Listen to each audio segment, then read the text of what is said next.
Hello दोस्तों, आप सब कैसे होंगे। आई होप आप सब ठीक होंगे। आज हम ट्रायल बैलेंस के बारे में पढ़ेंगे। ट्रायल बैलेंस आप सब जानते होंगे, ये तीसरा स्टेप होता है after making journal and laser.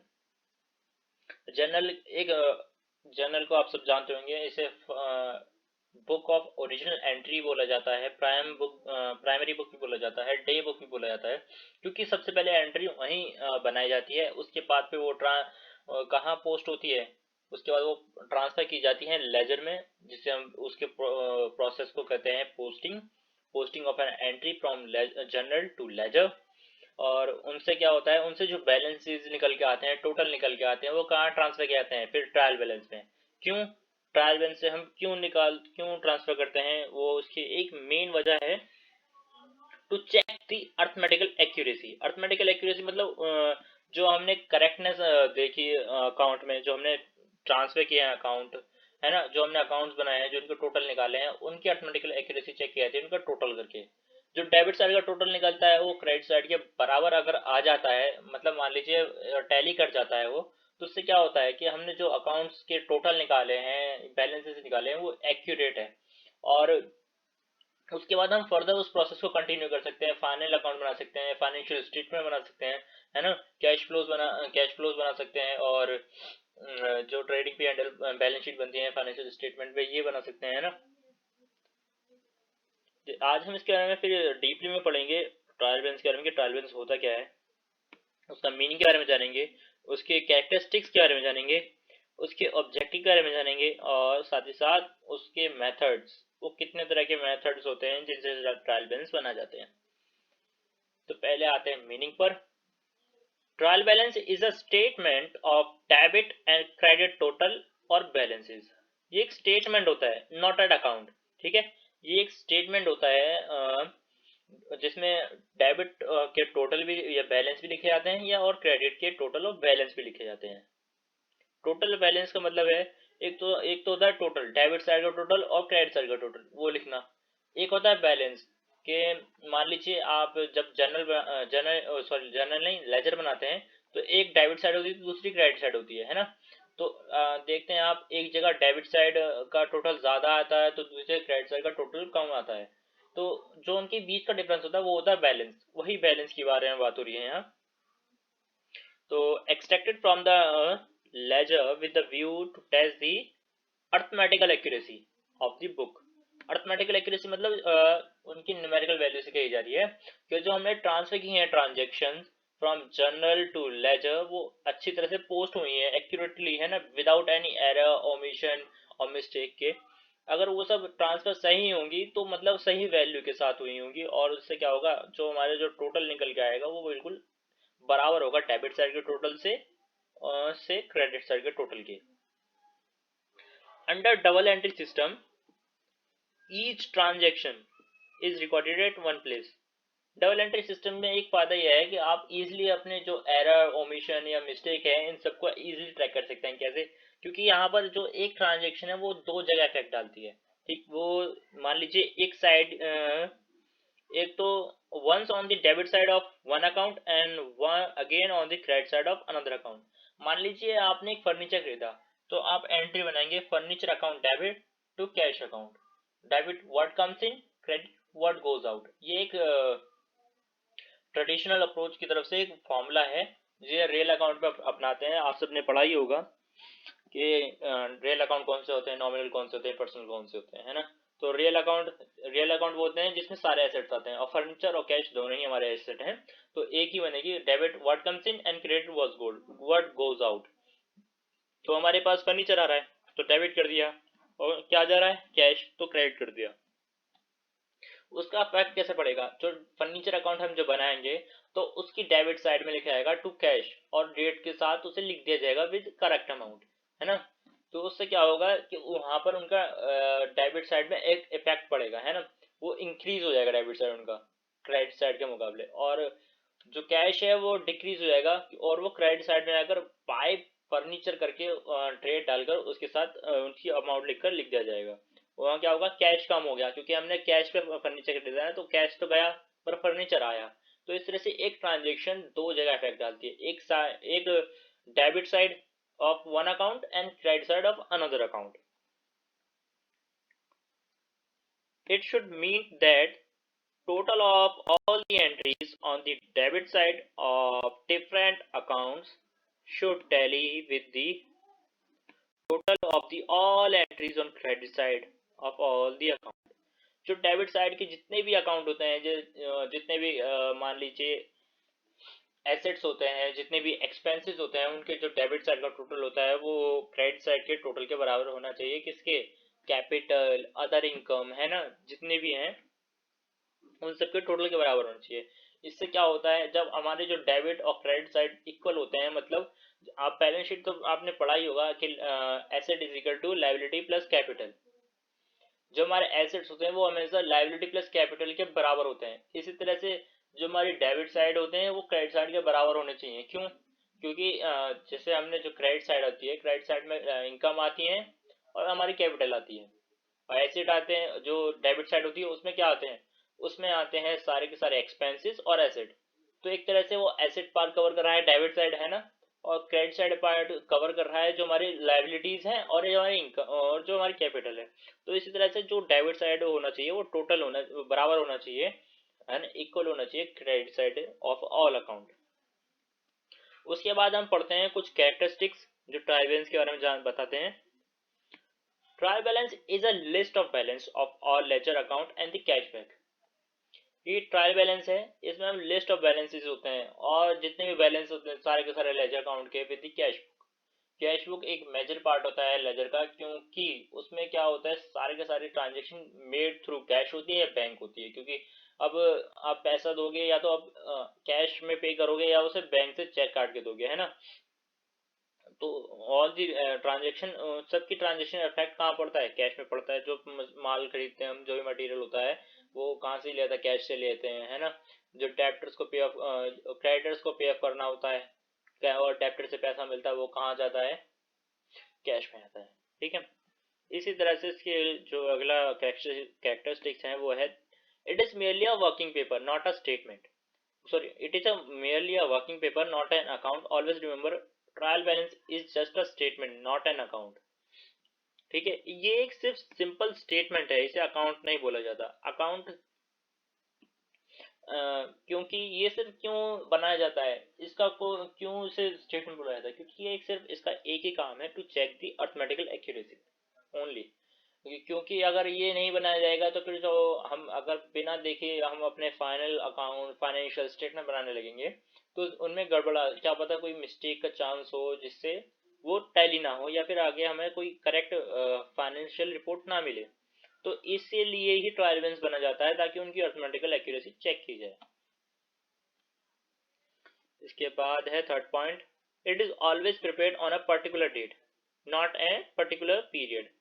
इसका कोई पीरियड नहीं होता, बस इसे कुछ समय पहले बनाया जाता है जब हम फाइनल अकाउंट या फाइनेंशियल स्टेटमेंट बनाते हैं, है ना, या कोई एक पर्टिकुलर डेट पे बनाया जाता है। पर एक पर्टिकुलर कोई पीरियड नहीं होता, इसे कभी भी बना सकते हैं आप थ्रू आउट द ईयर। जब आपको फाइनेंशियल स्टेटमेंट या कुछ आपको इन्फॉर्मेशन जरूरी चाहिए और डेबिट और क्रेडिट का बैलेंस जानने को आपका मन कर रहा हो कि आपको जानना है कि आपकी कंपनी में क्या हो रहा है, क्या कमी है, क्या सही है, तो इस चीज़ के लिए आप अपना ट्रायल बैलेंस बनाकर डेबिट को क्रेडिट से इक्वल कर सकते हैं। If the books are arithmetically accurate, अगर जो हमने लेजर्स बनाए हैं, बुक्स मतलब जितने भी हमने अकाउंट बनाए हैं, है ना, वो सब अर्थमेटिकली एक्यूरेट होंगे तो जो हमारा टोटल होगा डेबिट बैलेंस का must agree with the credit balance, तो वो टैली कर जाएगा। उसके बाद है fourth, the purpose of preparing. Purpose क्या है ट्रायल बैलेंस बनाने का? To check the arithmetical accuracy. किस चीज के लिए? To and later on to prepare the final account. जो कैश फ्लोज वगैरह होते हैं वो इसी के बाद बनाए जाते हैं, वो उसका नेक्स्ट स्टेप होता है ट्रायल बैलेंस के बाद। क्योंकि यहाँ पर हमारी जो अर्थमेटिकल एक्यूरेसी अगर वो बिल्कुल करेक्ट निकलती है, एक्यूरेट निकलती है, तो हम आगे आके इस फर्दर प्रोसेस को कंटिन्यू कर पाते हैं। इसके बाद आते हैं objective of business, objective and functions of a trial balance. इसके बारे में आगे पढ़ते हैं। It serves as a summary of ledger account and provide complete picture of each account. Each account का मतलब कैसे? मान लीजिए आपने ये पिक्चर कैसे दिखाता है, सिर्फ एक ही अमाउंट शो करता है, चाहे वो डेबिट हो या क्रेडिट हो, क्योंकि वो अमाउंट निकलती कहाँ से है, लेजर से, और लेजर में पूरा का पूरा शो किया जाता है उसकी हिस्ट्री के बारे में, कि इस ट्रांजेक्शन को इस डेट पे, मतलब इस अकाउंट में इस डेट को ये ट्रांजेक्शन की गई थी, जिससे ये डेबिट हुई, फिर ये क्रेडिट हुई, और उसके बाद जो टोटल है और ये बैलेंस निकल के आता है वो ट्रांसफर किया जाता है हमारे ट्रायल बैलेंस में, और ट्रायल बैलेंस से ही पता चलता है ये वैल्यू कहाँ से हमने ली है। और जब वो टैली हो जाते हैं, मतलब वो एक्यूरेट है, वो एक्यूरेटली पोस्ट की गई हैं with accurate amount and accurate date. It serves as a base of preparation of final account and other financial statement। जो फाइनल अकाउंट और अदर फाइनेंशियल स्टेटमेंट है उनके लिए एक बेस का काम करता है, क्योंकि अगर हमें पता ही नहीं होगा कि हमारे जो डेबिट हैं क्रेडिट हैं वो इक्वल है कि नहीं है, तो हम अपना जो फाइनेंशियल स्टेटमेंट है एज हम ब्लाइंडली फिर उन्हें बनाना बेकार है, क्योंकि अगर कोई एरर हुआ, कोई है ना ओमिशन हुआ, कोई चीज़ हम डालना भूल गए, तो फिर वो फाइनेंशियल स्टेटमेंट अच्छी तरह से टैली नहीं होंगे या कोई करेक्ट वैल्यू शो नहीं करेंगे। It shows in locating error which might have been committed in posting in subsidiary book. अगर मान लीजिए हमने लेजर में कोई गलती कर दी और उसकी वजह से हमारा जो टोटल है या बैलेंस है वो गलत आ गया, उससे क्या होगा कि कोई गलत वैल्यू या गलत टोटल या बैलेंस निकल आएगा जो हम ट्रांसफर कर देंगे और हमारे ट्रेडिंग और ट्रायल बैलेंस अकाउंट में। ट्रायल बैलेंस अकाउंट से क्या होगा कि वो टैली नहीं होगा, क्योंकि हमने कुछ गलत अमाउंट पोस्ट कर दिया तो उसमें डिफरेंस आ जाएगा, डेबिट साइड क्रेडिट साइड के बराबर नहीं आएगी। तो हमें इससे पता चलेगा कि हाँ, कि हमने कोई लेजर में पोस्टिंग गलत की है, क्योंकि ट्रायल बैलेंस के तो नेक्स्ट प्रोसेस होता है लेजर के बाद का ही, पर लेजर जब ट्रायल बैलेंस ही मैच नहीं हो रहा तो फिर लेजर में ही कोई ना कोई प्रॉब्लम होगी। अगर लेजर में कोई ना कोई प्रॉब्लम है तो मतलब अगर वहां पर ही अगर एंट्री पोस्ट नहीं गई है तो एंट्री कहाँ से पोस्ट होती है, वो जनरल से प्रोसेस वो होती है, पोस्ट की जाती हैं। तो इससे हमें पता चलता है कि हमने कहाँ मिस्टेक की है और कहाँ नहीं मिस्टेक की है। When the trial balance tally, जो हमारा ट्रायल बैलेंस मान लीजिए डेबिट साइड इक्वल हो जाता है क्रेडिट साइड के, इट इज प्रेज्यूम्ड, मान लिया जाता है कि the posting in the ledger have been done without a committing a any arithmetical error. ठीक है, किसी भी बिना एरर के हमने जो पोस्टिंग किया है लेजर में वो बिल्कुल ठीक है, सटीक है। इसी तरह से हम आगे मान के चलते हैं और other financial statement and final accounts बनाते हैं। इसके बाद आते हैं तीन तरह के मेथड जो हमें मदद करते हैं हमारे ट्रायल बैलेंस को बनाने में। तो पहला आता है total method. In this method total of debit and credit column are written. If the total of both debit and credit are equal, it is presumed that there is no arithmetical error in the account। अब ये तो आपने theory से समझ लिया होगा कि हम टोटल लिखते हैं डेबिट साइड का और टोटल लिखते हैं क्रेडिट साइड का, अगर वो बराबर रहते तो मतलब हमने कोई बिना किसी एरर के हमने उनमें ट्रांसफर कर दिए हैं ना, और बिल्कुल एक्यूरेसी की तरह से हमने अपने जो लेजर्स बनाए हैं और ट्रायल बैलेंस बनाया है। पर आप इसे हम न्यूमेरिकली जानने की कोशिश करते हैं। तो ये है टोटल मेथड। अब समझते हैं कैसे हम कैश अकाउंट बनाते हैं। ठीक, कैश अकाउंट में कुछ ट्रांजेक्शन डेबिट साइड जाएंगे और कुछ ट्रांजेक्शन जाएंगी क्रेडिट साइड। पर यहाँ पर हमें दो अमाउंट दिख रही हैं, डेबिट साइड में और क्रेडिट साइड में। तो यहाँ पर दोनों ही बैलेंस लिखे जाते हैं, एक टोटल होता है डेबिट साइड का और दूसरा टोटल होता है क्रेडिट साइड का। हम यहाँ बैलेंस नहीं निकालते, सीधा टोटल निकाल के यहाँ लिख देते हैं, डेबिट साइड का टोटल भी और क्रेडिट साइड का टोटल भी। ऐसे ही बैंक का है, आप देख लीजिए, एक टोटल दिखा रहा होगा डेबिट साइड का, एक है दिखा रहा है क्रेडिट साइड का। हमने यहाँ कोई बैलेंस नहीं निकाला। जो बैलेंस होता है वो होता है कंपनसेटिंग, या है ना, कह लीजिए कंपनसेटिंग वैल्यू होती है जो डेबिट साइड और क्रेडिट साइड के बीच के अमाउंट निकलती है, जो डिफरेंस होता है वही रखते हैं। और हमने यहाँ सिर्फ उनका टोटल रखा है। कैपिटल में कोई टोटल क्यों नहीं आया? क्योंकि कैपिटल में जब कोई ऐड करते हैं तभी वो बढ़ती है, और बढ़ने का मतलब वो बढ़ेगी कहाँ, हमेशा क्रेडिट साइड, और डेबिट साइड में तब आती है जब हम उसमें से निकालते हैं। पर हमने कोई अभी निकाला नहीं है कुछ, तो यहाँ पर सिर्फ रख दिया है, डेबिट साइड में कुछ आएगा नहीं, क्रेडिट साइड का टोटल है वो रख दिया है हमने। इसी तरह से परचेज है ना, बाकी सब अकाउंट्स हैं वो सब हमने लिख दिए हैं। इसी तरह से जब हम टोटल करते हैं ऑल डेबिट साइड का और क्रेडिट साइड का। अगर वो दोनों बराबर आ जाते हैं तो मतलब हमने जो एंट्रीज की हैं वो बिल्कुल पॉसिबली प्रोज्यूम्ड एक्यूरेट है। आई होप आप समझ रहे होंगे कि टोटल मेथड से आप क्या समझ, मतलब आप कैसे ट्रायल बैलेंस बना सकते हैं, है ना। हमने यहाँ पे कोई बैलेंस नहीं निकालना है, सिर्फ टोटल करके अमाउंट डेबिट साइड और क्रेडिट साइड का यहाँ लिख देना है, चाहे वो कोई सा भी अकाउंट हो।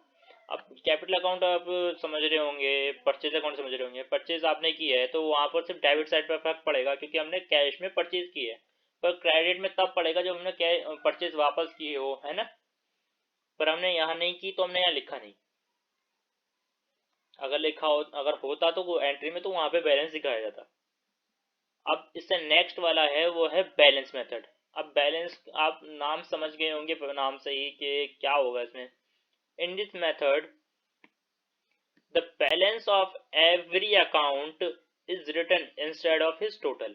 अब यहाँ पे जो हमने डेबिट और क्रेडिट निकाले हैं, आपने देखा होगा एक अमाउंट छोटी एक अमाउंट बड़ी आई है। जैसे कैश में ही देख लीजिए, एक अमाउंट बड़ी है तो दूसरी अमाउंट छोटी है, एक अमाउंट बड़ी है और दूसरी अमाउंट छोटी है ना। इसी तरह से इनके जो बीच का गैप निकलेगा, माइनस कर दीजिए इसमें से जो बड़ा है छोटा है ना, जो बीच का गैप निकलेगा और जो वैल्यू माइनस में आएगी वो क्रेडिट साइड चली जाएगी, जो प्लस में आएगी वो डेबिट साइड चली जाएगी, है ना। इसी तरह से ही हम बैलेंस निकालते हैं उनका, और बैलेंस निकालने के बाद उसे हम फर्दर कहाँ ट्रांसफर करते हैं, ट्रायल बैलेंस में। और आगे पढ़ते हैं क्या लिखा है। This method is more convenient since adding is simple because small amount it save both time and labour.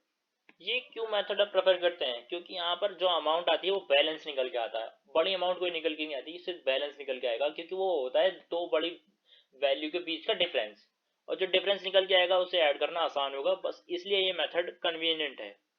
अब इसे हम न्यूमेरिकल वे में देखें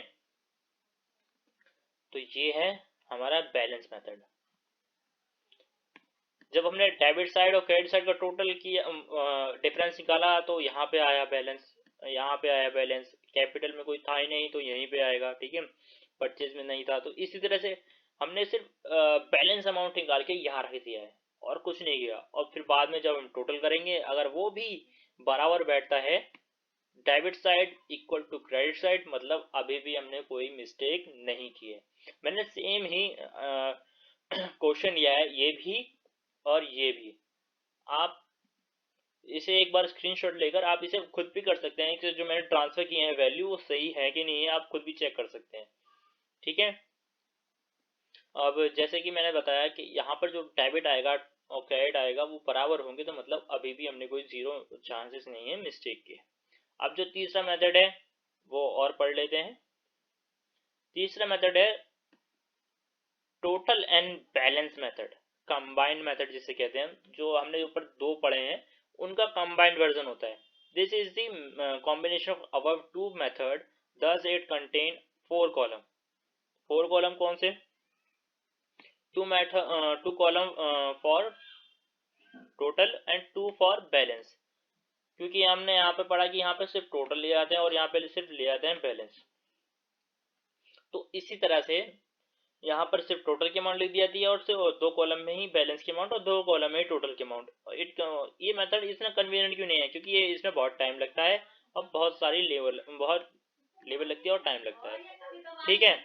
इससे क्या होता है, देखिए ये चार कॉलम बनते हैं, चार कॉलम है, एक डेबिट बैलेंस बनता है, क्रेडिट बैलेंस बनता है, डेबिट टोटल बनता है, क्रेडिट टोटल बनता है ना। अब मैंने वो जो थे पहले जो ट्रायल बैलेंस थे वो दोनों ऐड कर दिए हैं। एक डेबिट बैलेंस वाला भी है, देखिए ये बैलेंस है अमाउंट क्योंकि छोटी अमाउंट, और ये क्रेडिट बैलेंस टोटल है, और इनका जो हमने टोटल करके देखा है तो बराबर बैठ रहे हैं debit side credit side, debit side credit side. इसी तरह से ये बैलेंस प्रिपेयर किया जाता है। और आज के लिए सिर्फ इतना ही। आई होप आप सब ने कुछ नया सीखा होगा। आप सब ऐसे ही और सीखते रहिएगा, मेरे साथ जुड़े रहिएगा, मेरे चैनल को सब्सक्राइब कीजिएगा, वीडियो को लाइक कीजिएगा।